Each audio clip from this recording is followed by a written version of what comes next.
Hello everyone, आप सभी बच्चों का फिर से बहुत स्वागत है बिहार बोर्ड क्लास 6 गणित की नई पाठ्य पुस्तक गणित प्रकाश के 10वें और अंतिम अध्याय में, जो कि है शून्य के दूसरी ओर।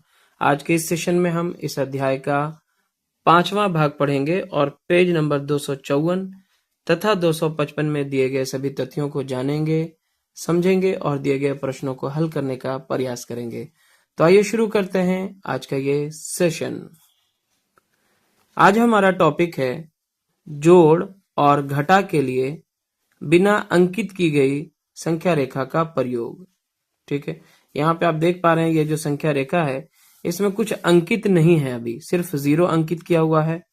आप उपरोक्त संख्या रेखा का प्रयोग केवल छोटी संख्याओं के योग, घटा एवं तुलना के लिए कर सकते हैं। इससे पहले के सेशन में हमने जो संख्या रेखा का उपयोग किया था उसके बारे में बात हो रही है। आप एक काल्पनिक अनंत संख्या रेखा या अचिन्हित संख्या रेखा के प्रयोग से भी उपरोक्त संक्रियाएं हल कर सकते हैं। जैसे यहाँ पे देखें, यह रेखा सिर्फ शून्य की स्थिति को दर्शाती है। इसमें अन्य संख्याओं को अंकित नहीं किया गया है। पूर्णांकों के जोड़ और घटा के लिए इस अचिन्हित संख्या रेखा का उपयोग करना सुविधाजनक है। आप संख्या रेखा पर संख्याएं अंकित करने के लिए अपनी कल्पना के अनुसार कोई पैमाना ले सकते हैं। उदाहरण के लिए यह अचिन्हित संख्या रेखा अनमार्क्ड नंबर लाइन योग के प्रश्न को दर्शाती है। जैसे अभी 85 पे हैं और हमें पीछे की तरफ 60 कदम चलना है। क्योंकि ये माइनस में है तो हम समझ जाएंगे कि यहाँ पे जो हमारा ये स्टार्टिंग पॉइंट है और ये हमारा मूवमेंट है पीछे की तरफ, है ना, बाईं ओर चल रहे हैं। तो हम कहाँ पहुंच जाएंगे, हमारा टारगेट क्या होगा। ठीक है, तो यहाँ पे आप ऐसे समझ लो, ये आपका 0 है यहाँ पे बीचों बीच। ठीक है, 0 से बाईं तरफ जो है ऋणात्मक संख्याएं होंगी और दाईं तरफ क्या होगा, धनात्मक संख्याएं होंगी। तो एक अंदाज से समझ लेते हैं कि इतना दूरी पे हमारा चलते चलते 25 आ जाएगा और फिर यहाँ कहीं पे 50 आ जाएगा, फिर 75 आ जाएगा और यहाँ पे 85 आ जाएगा। ठीक है, तो हम कहाँ पे हैं, 85 पे हैं अभी। ठीक है, तो यहाँ पे एक हमने बड़ा नंबर ले लिया प्लस 85 से मान लिया कि इतनी दूरी पे हम 85 पे हैं। अब हम 85 से क्या कर रहे हैं, 60 कदम पीछे की तरफ आ रहे हैं, है ना। तो आप सिंपली इसमें ऐसे भी कर सकते हो, 85 पे थे, इसमें से 60 कदम पीछे चले गए तो माइनस कर लेना 60, तो भी आपको पता चल जाएगा आप कहाँ पहुंच रहे हो। 5 में से 0 गया 5, 8 में से 6 गया 2, तो आप 25 पे पहुंच जाओगे। सीधा कहाँ पहुंच जाओगे, 85 में से अगर 60 कदम आप पीछे चल रहे हो, है ना, तो 85 माइनस 60 करने से आप कहाँ पहुंच रहे हो, 25 पे पहुंच जाओगे। ठीक है, तब हम कल्पना कर सकते हैं कि 85 जोड़ पीछे की तरफ मूवमेंट 60 बराबर 25। क्लियर है। चलिए आगे क्या कहता है, निम्नलिखित अचिन्हित संख्या रेखा यानी कि UNL अनमार्क्ड नंबर लाइन एक घटाने की समस्या को दर्शाती है। तो जोड़ में क्या होता है, स्टार्टिंग पॉइंट यानी कि प्रारंभिक स्थिति प्लस गति यानी कि मूवमेंट, और बराबर क्या आता है, जो लक्षित तल होता है या फिर टारगेट फ्लोर होता है वो आता है। यहाँ पे घटाने की प्रक्रिया है, तो घटाने में क्या हो जाता है, ये हमारा होता है टारगेट यानी कि लक्षित तल होता है और ये हमारा हो जाता है स्टार्टिंग पॉइंट। ठीक है, तो हमें यहाँ पे मूवमेंट निकालना होता है। तो आप ऐसा समझो कि ये हमारा क्या है, 0 है और अभी हम कहाँ खड़े हैं, यहाँ पे 0 से दाईं तरफ इतनी दूरी पे मान लेते हैं कि 250 है, 250 है, और यहाँ पे 0 की बाईं तरफ यहाँ पे क्या है, -100 है। तो ये हमें यहाँ पहुंचना है, कहाँ से पहुंचना है, 250 से -100 में पहुंचना है ना। या फिर हम इसको ऐसे भी कह सकते हैं कि 250 में हम क्या जोड़ें कि हम -100 पे पहुंच जाएं। ठीक है, तो यहां से देखिए 250 से पहले आपको चले आना है कहां पे, मैं नीचे लिख देता हूं। 250 से 0 आएंगे वापस तो -250 होना पड़ेगा क्योंकि आप पीछे की तरफ आ रहे हो, और फिर यहां से 100 और पीछे जाना है तो -100 और बढ़ जाएगा तो -250 और फिर -100 और माइनस में चले गए आप तो -350 हो जाएगा। यहां से यहाँ -250 और फिर यहाँ से यहाँ 100 और माइनस में चले गए तो 100 और बढ़ेगा माइनस में तो -250 में -100 और बढ़ेगा तो -350 हो जाएगा। इस तरह आप धनात्मक और ऋणात्मक संख्याओं के साथ जोड़ और घटा के प्रश्नों को कागज पर या अपने मस्तिष्क में एक अचिन्हित संख्या रेखा का उपयोग करके हल कर सकते हैं। आगे है अचिन्हित संख्या रेखा का उपयोग कर निम्नलिखित पदों को पूर्ण कीजिए। पहला है ए, पहला नंबर में है -125 जोड़ -30। जब यहाँ पे जोड़ है इसका मतलब ये क्या होगा, हमारा प्रारंभिक तल होगा, यानी कि स्टार्टिंग पॉइंट होगा। और ये जोड़ के बाद वाली जो संख्या वो क्या है, हमारा मूवमेंट है, यानी कि गति है। मूवमेंट हमारा क्या होता है, गति होता है। तो इसे संख्या रेखा पर इस तरह से समझते हैं। ठीक है, मान लिया जाए कि यहाँ पे हमारा क्या है, 0 है। ठीक है, और यहां से कुछ स्थान पे मान लिया जाए कि यहाँ पे जो है -125 है। ठीक है, अभी हमारा स्टार्टिंग पॉइंट क्या है, -125। यहां से हम क्या कर रहे हैं, -30, यानी कि बाईं तरफ 30 कदम पीछे जा रहे हैं। तो आप यहाँ पे -30 कर रहे हैं, क्या कर रहे हैं, -30। तो आप कहाँ चले जाएंगे, ऑलरेडी आप -125 पे हैं, इस तरफ जाएंगे तो 125 में 30 और बढ़ जाएगा, यानी कि हो जाएगा 125 और फिर 30 इसमें बढ़ जाएगा तो कितना हो जाएगा, 25 और 30 कितना होता है, 55। तो आप -155 पे पहुंच जाएंगे। कहाँ पहुंच जाएंगे, -155 पे। तो हमारा यहाँ पे आंसर क्या आ जाएगा, -155। चलिए बी में यहाँ पे क्या दिया है, +105 -55। जब यहाँ पे माइनस है इसका मतलब क्या हो गया, ये हमारा टारगेट स्टोर है। ठीक है, जब यहाँ पे माइनस है इसका मतलब ये जो संख्या है ये हमारा क्या है, टारगेट, और ये हमारा क्या हो जाएगा, स्टार्टिंग पॉइंट हो जाएगा। ठीक है, हमें मूवमेंट यहाँ पे निकालना है कि हमें कितना मूव करना पड़ेगा।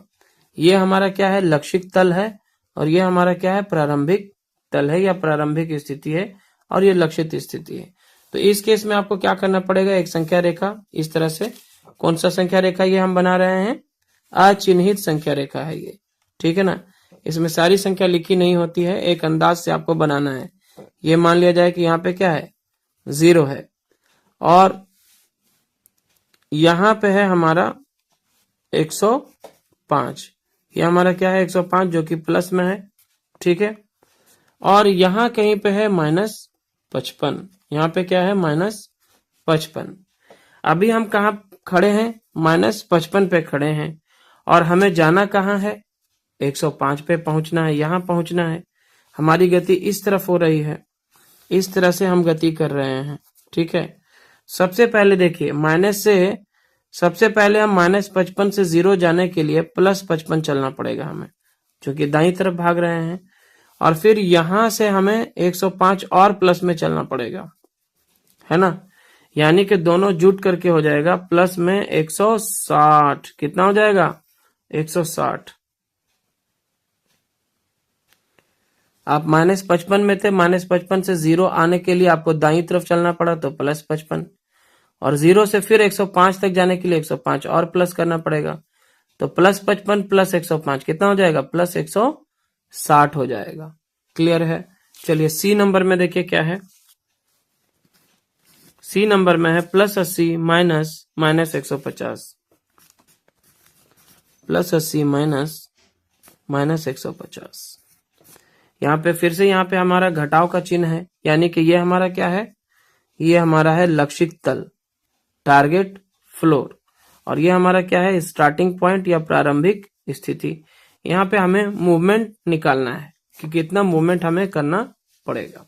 तो इसके लिए हम फिर से अचिन्हित संख्या रेखा का उपयोग करते हैं यहाँ पे। चलिए यहाँ पे है हमारा 0 मान लेते हैं, और यहाँ कहीं इस दूरी पे हमारा है +80, क्या है, +80 है, और यहाँ कहीं पे -150 है। ठीक है, जो कि हमारा स्टार्टिंग पॉइंट है। यहां से हमें गति करते हुए कहां पहुंचना है, यहां से हमें पहुंचना है 80 पे पहुंचना है। ठीक है, इस तरह से गति करते हुए हमें यहां पहुंचना है। तो इसके लिए हमें कितना चलना पड़ेगा, कितना मूवमेंट करना पड़ेगा? तो -150 से 0 आने के लिए आपको +150 चलना पड़ेगा। ठीक है, और फिर 0 से 80 जाने के लिए आपको 80 और चलना पड़ेगा, +80 और हो जाएगा। तो 150 और 80 मिलकर के कितना हो जाएगा? 230। कितना हो जाएगा? 230, जो कि प्लस में होगा, यानी कि आपको 230 कदम दाईं तरफ चलना पड़ेगा। ठीक है,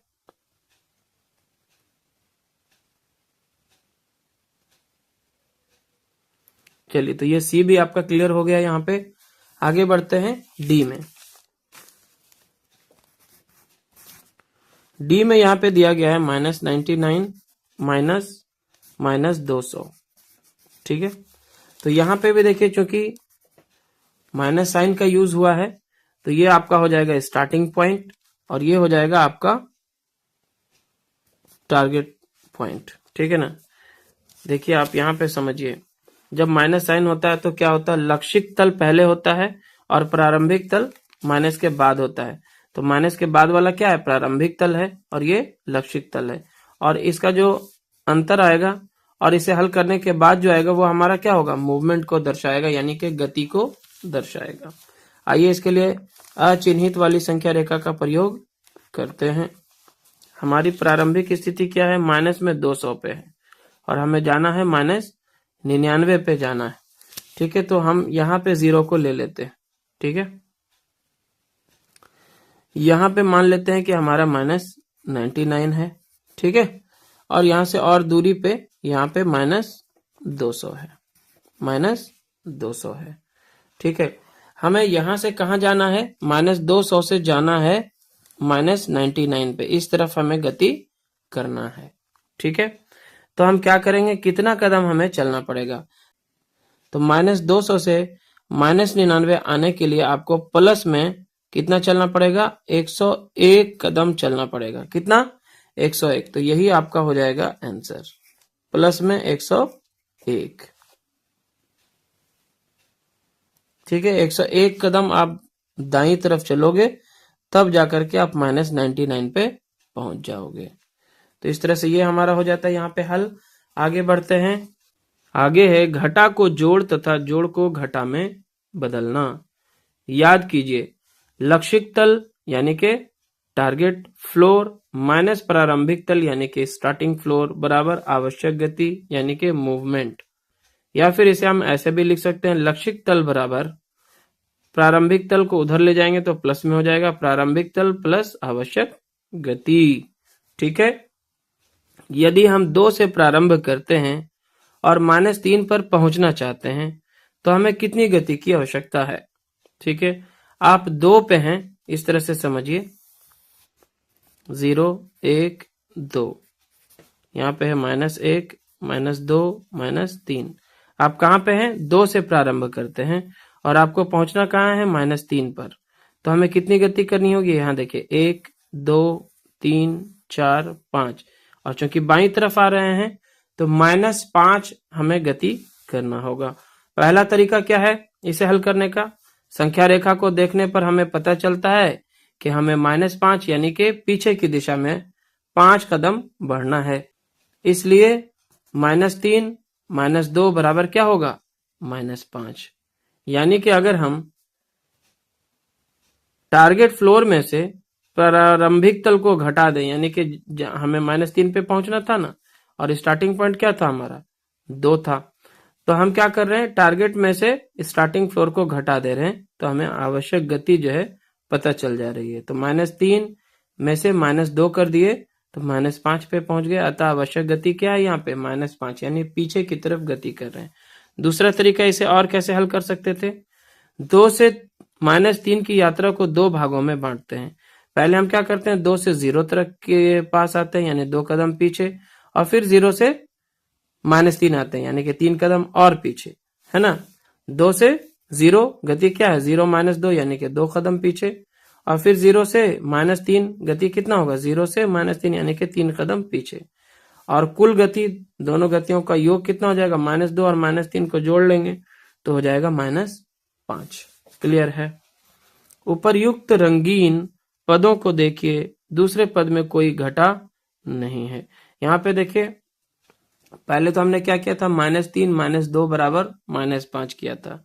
अब इसको हमने क्या किया, रिप्लेस कर दिया।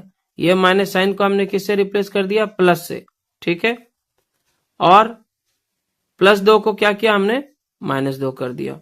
यहाँ पे -3 एज इट इज है, ये माइनस साइन क्या हो गया, प्लस साइन में बदल गया, और ये जो 2 था वो -2 हो जाएगा। यानी कि जब हम यहाँ पे साइन को बदलेंगे तो इसके बाद वाली जो संख्या है अगर धनात्मक होगी तो ऋणात्मक हो जाएगा, ऋणात्मक होगी तो धनात्मक हो जाएगा। यानी कि हम घटा को जोड़ या जोड़ को घटा में बदल करके भी संख्याओं को, इस तरह के प्रॉब्लम्स को हल कर सकते हैं। उपर्युक्त दोनों रंगीन पदों को देखिए, दूसरे पद में कोई घटा नहीं है। इस प्रकार हम हमेशा घटा को जोड़ में बदल सकते हैं।